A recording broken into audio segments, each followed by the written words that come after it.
Hello, everyone. Thank you so much for being here today. I am really thrilled to bring a guest with you, a guest to you today. This is one of my favorite people. She is a past client, just a great colleague, and she's doing some really cool stuff in the world. And I just knew she had to be highlighted on Joyful Business TV. So today we're going to be talking to Estelle Gibson of Journey to Freedom.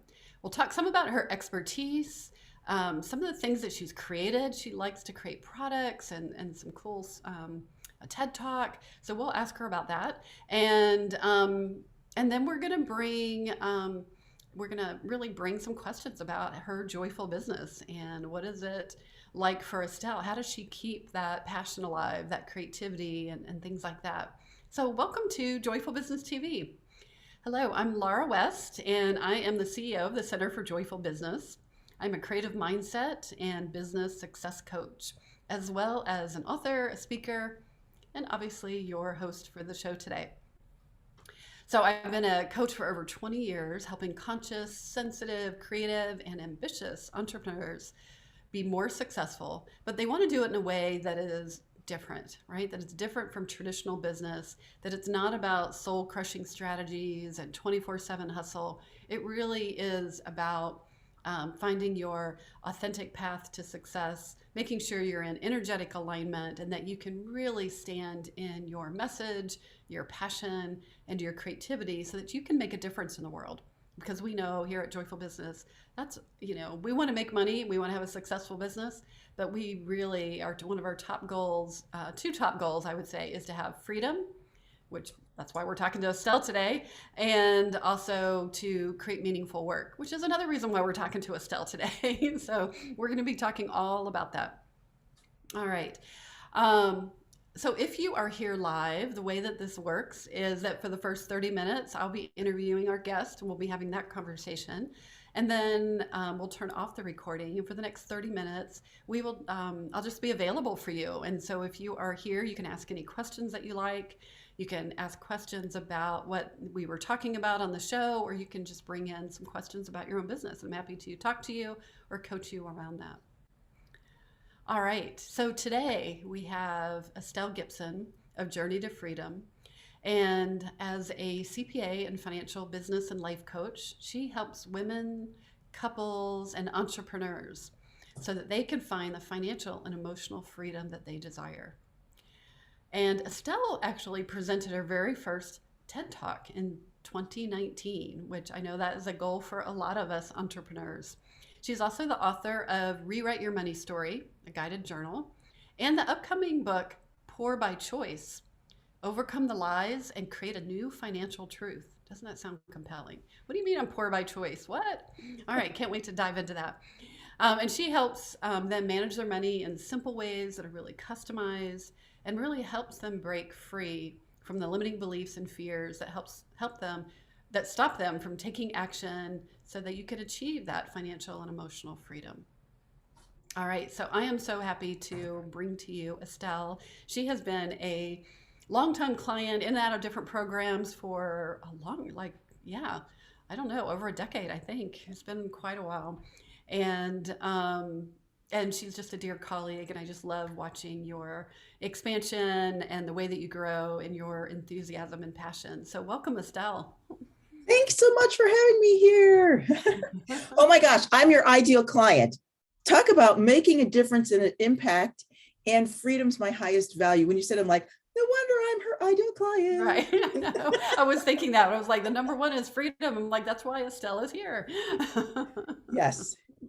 I love that. I love that. Well, let's start out by hearing a little bit about your story. I know you've gone from CPA, you still are working full time and transitioning your way out of that.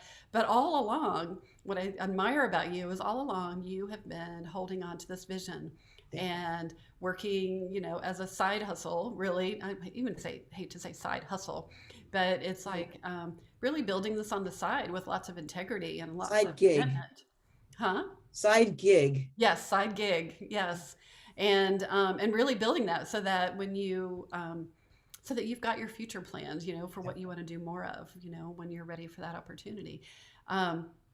So tell us a little bit about how did you actually get to this place of finding what your passion's all about and what it is that you want to be doing?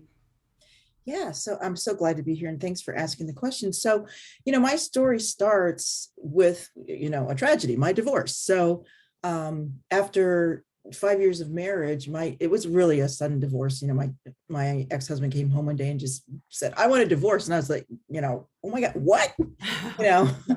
I'm going to breakfast with a friend, and he just like threw that out of me. So, that started the process. And going through that divorce, I, was ended up being left with a house I couldn't afford and bills I couldn't pay. And I'm a financial professional. I'm 7, 8 years into my career. Right. And, how does that happen? That happens because just like many of us, we have limiting beliefs and stories that we carry with us that are learned from our environment, from our families, from our, from generations. And I reverted back to a story that I learned growing up, that one person manages all the money. So when we got married, I was doing people's books all day. I didn't want to mess with that. So he was really good at managing money and he took it over. And I made the mistake that a lot of people make, is that I handed over my financial power by choice. Some people have it by circumstance. Mine was by choice. And I didn't stay involved. I always tell my clients, you don't have to be an expert, but you need to be informed and involved. Hmm. And I didn't. And so when we got divorced, I didn't even know how much money we had in a 401k or whatever. Right. And so I was left to pick up the pieces. I had a house I couldn't afford because a double income, one income goes away. Thank goodness it was the early 90s and I could refinance and start to rebuild my life. But as I did that, I'm in a emotional state. And I find this a lot with clients, that they have to deal with their money when they're in an emotional state. Right. I'm That's what's so devastated by hard, it. right? You're in this Right. going through a divorce, you can't even think straight, and everything Yes, is triggering you, and then you've got to deal with money. exactly. Exactly. So I did like any good holistic person would do. I read every book, I took every course. I did so much stuff. I always joke that you could find me in the self section or self-help section of any bookstore at any moment, because Oh, yeah, I'd be waving at you too. exactly right. In the aisle. Yeah. So through that process, I started getting involved in, my holistic church community and also self-development groups.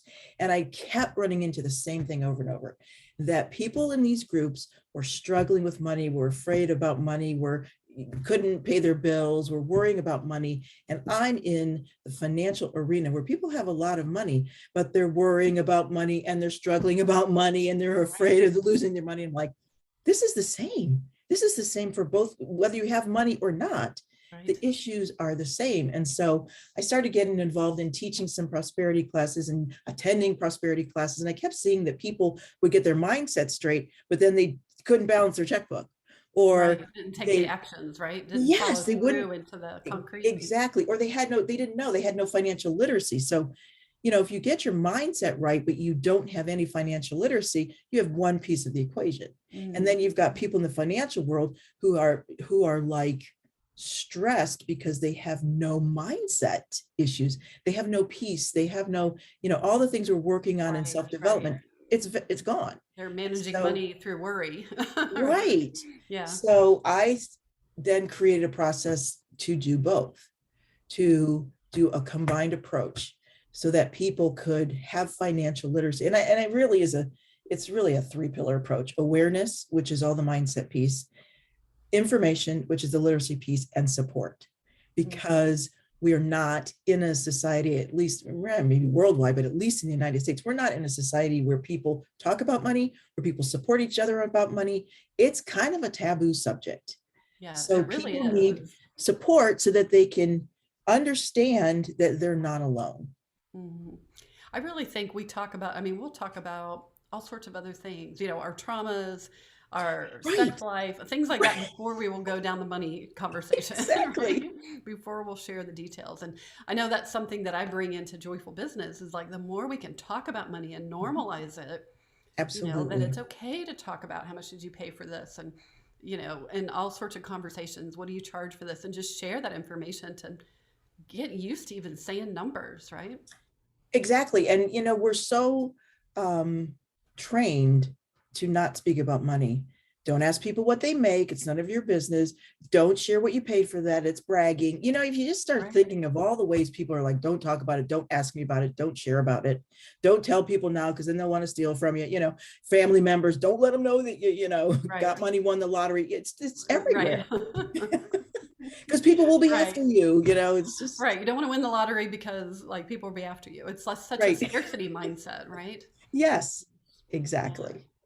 Well, and I think that's such a big challenge for women in business. This Mhm. show goes, it's on a Women for Women platform and reaching women business owners around the world. And I think that's one of the biggest common um, problems that a lot of women entrepreneurs deal with is that, it feels taboo to talk about money. And yet here you are a business owner and you need to talk about money, right? Absolutely. Yeah. Yeah. What Yeah, the perspective that I have is that money is your decision-making power because it gives you key indicators to help you make decisions. People is, don't look at it that way. They just look at it, in many different ways. I But either have it or I don't.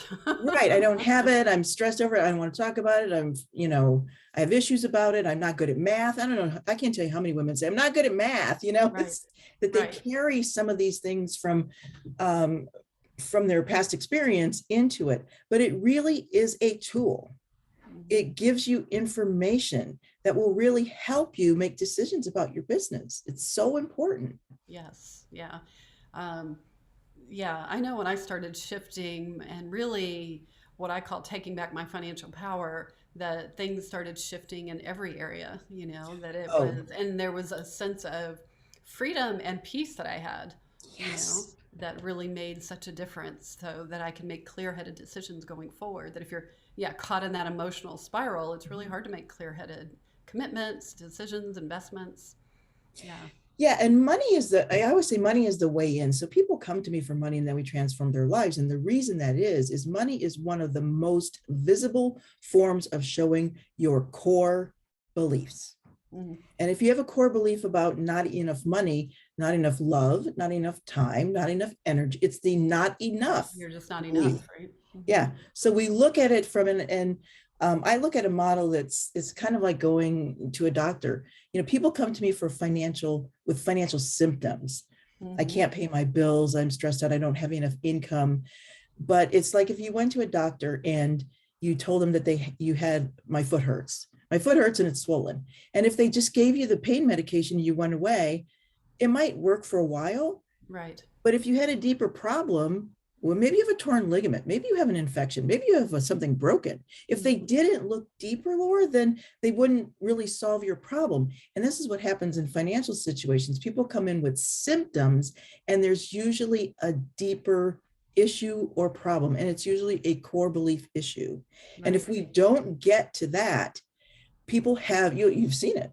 How many times have people been bankrupt? Right. How many times have they started and lost businesses? How many times have they started savings accounts, didn't have savings, Yeah. Or you just keep repeating the same scenario over and patterns. over again. It doesn't Yeah. matter if it's in a relationship, Yeah, right. or, like you said, what shows up with money shows up in every other area of your life as well. Exactly. Yeah. So we got to get to the core issues and beliefs, and then we can, once you transform that, then the other things are not as hard, and you can shift them forever instead of just rotating your problems. Yeah.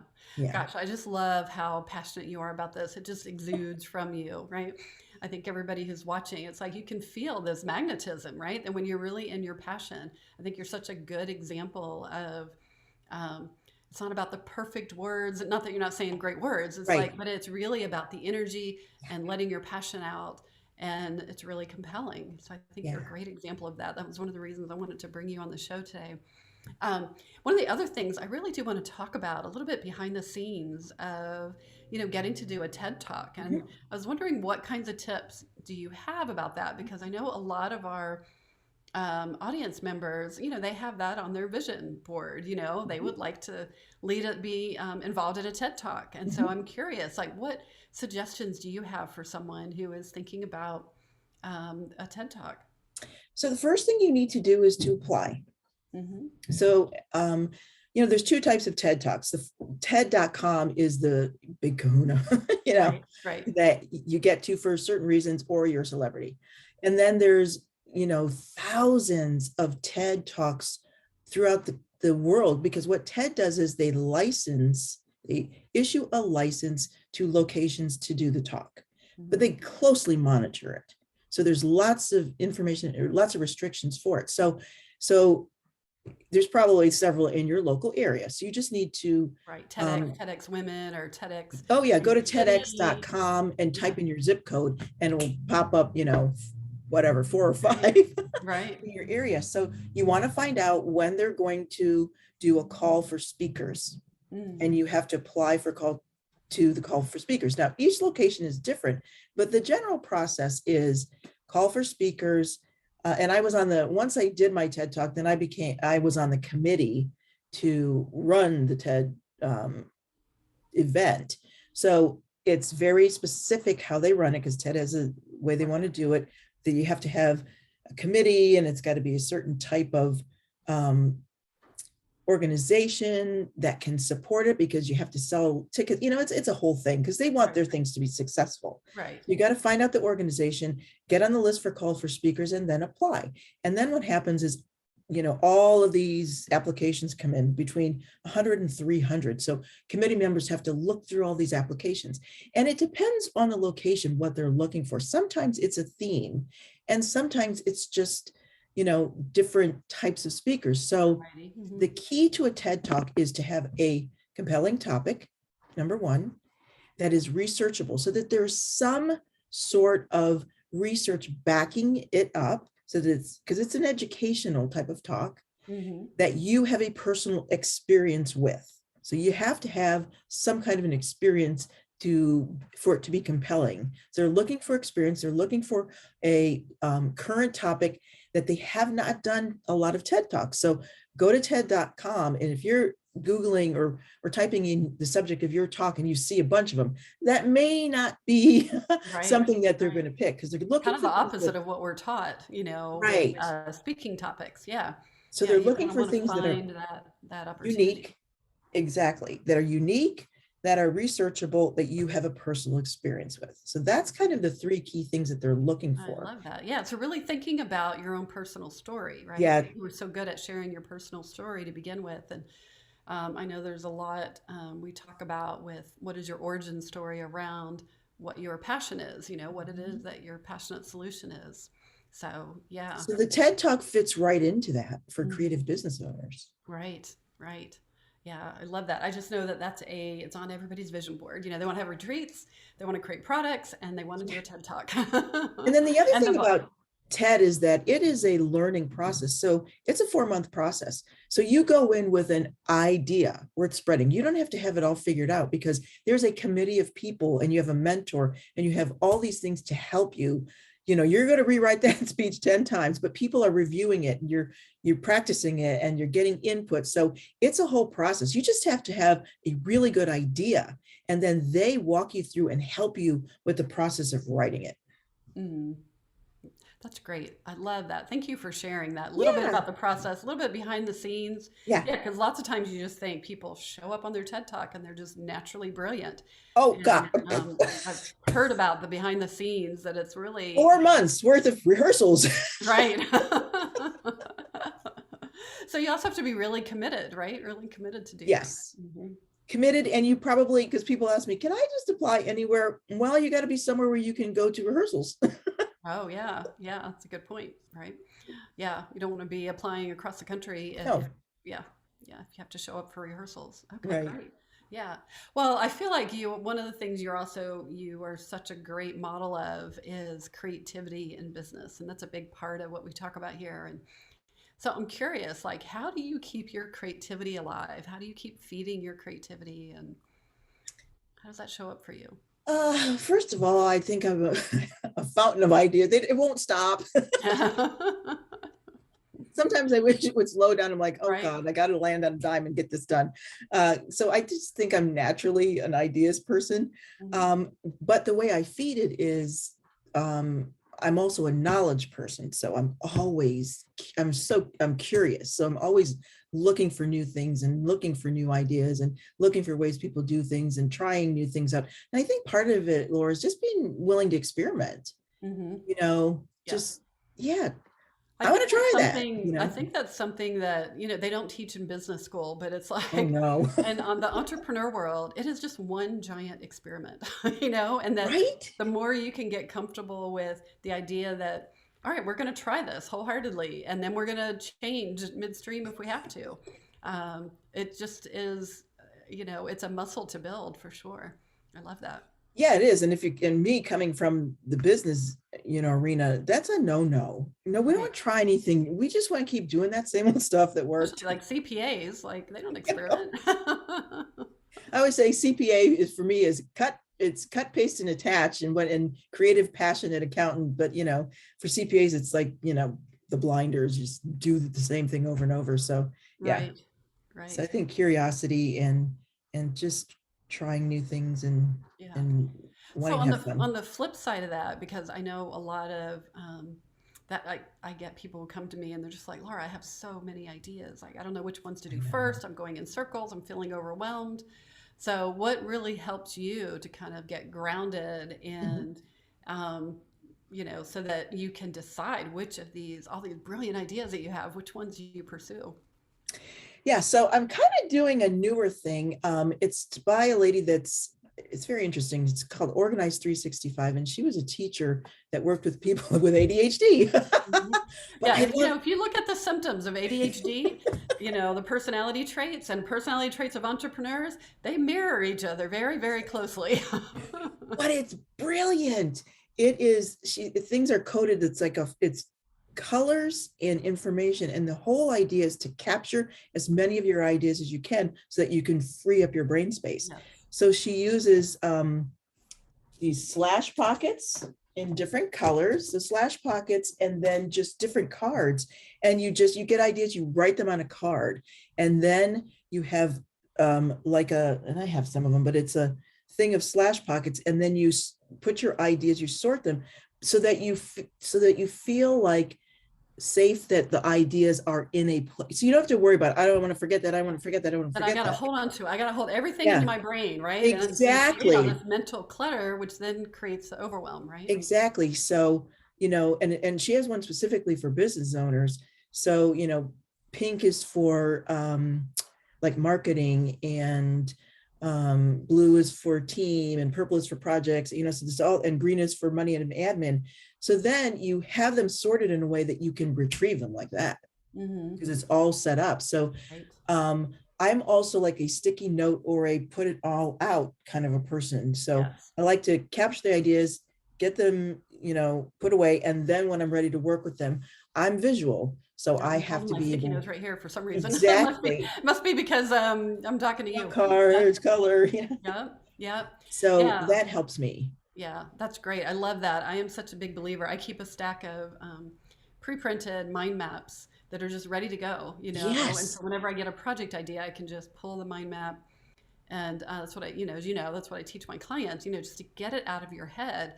So then you can relax at night. Like you don't have to hold on to all these ideas because you're going to exactly. lose something really precious. It actually allows your mind then to relax and be able to go to the next step of, okay, where do I want to go next, and what do I want to Exactly. create and how do you get it into action? So Yeah, it's capture and retrieval, really. Being right. able to For capture it and then creatives. being able to retrieve it at a later date.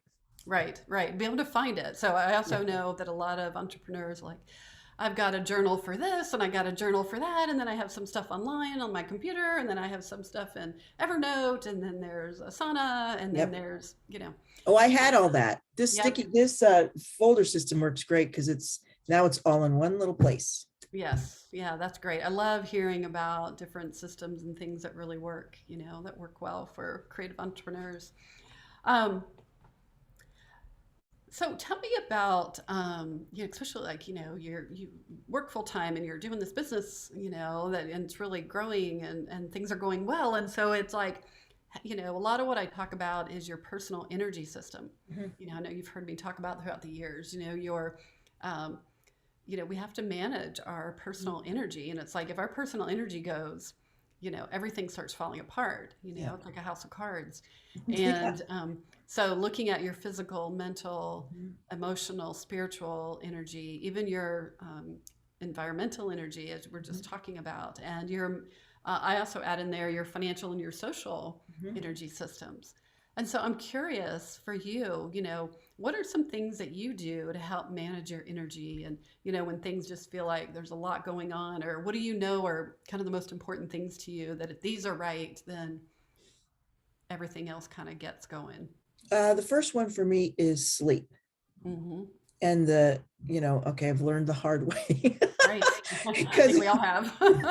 I don't like to sleep. I mean, I like to sleep, but I'll be honest with you. I didn't value sleep until probably the last year or so. I'm like, oh my gosh, I'm so much better when I have sleep, because it's just like, Right. as busy as I am, it's like, I just got to stay up and get this done, the push through.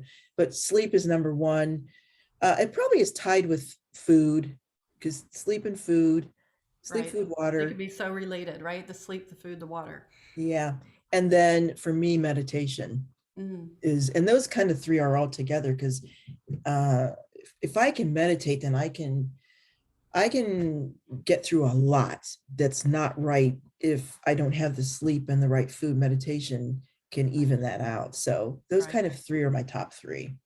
And it's really, I just love this because it's such a great example that I think so often when we get busy, we just go into that natural thing that we were brought up with, of, okay, if I just do a little harder, if I do it a little Right. longer, okay, if I come back after dinner and just do a little Right. more, and then it ends up, it's okay to happen. That's going to happen every now and then, but it's like when it starts happening consistently, and then you don't sleep and then you can't think straight and then you start eating, for me out, oh, let me go see what's in this snack cupboard, and you know Exactly. and you're making the wrong choices and then you really can't sleep, right? And Exactly.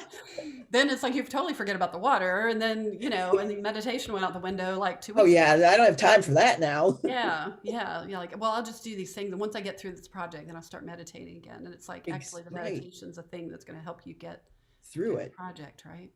Yeah, So that's it's great. a balancing act. And your environment, I do use environmental coaching or environmental design in my coaching, and Hmm. your environment can help a lot too. Setting up your environment Right. to because your environment that you have is currently based on the life that you have now, and we're always stretching and growing and trying to do new things.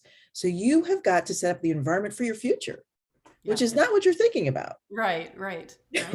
I know. I set up my kitchen like that. It's like I have this big Yeah. thing that's like, and I set out containers of the nuts, and I set out my vitamins have little cute little bowls that I Right. can put in my supplements, and it's like you got to set it up for who you want to be, not who you were yesterday.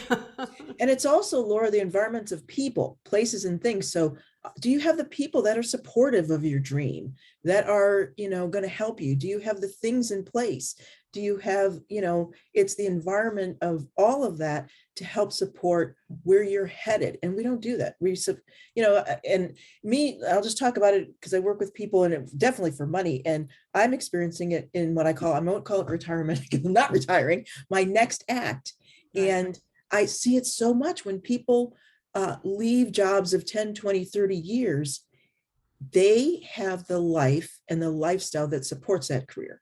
You got Mm, the clothes, you've got the right. habits, the routines, the friends that were everything. And then they're going to go to a retirement or leave or whatever. And people fail because they don't have an environment supporting their future. Right. They are longing now for the environment that they left, Right. and they don't have an environment that supports their future. So what I'm doing now is I'm creating an environment for where I'm headed.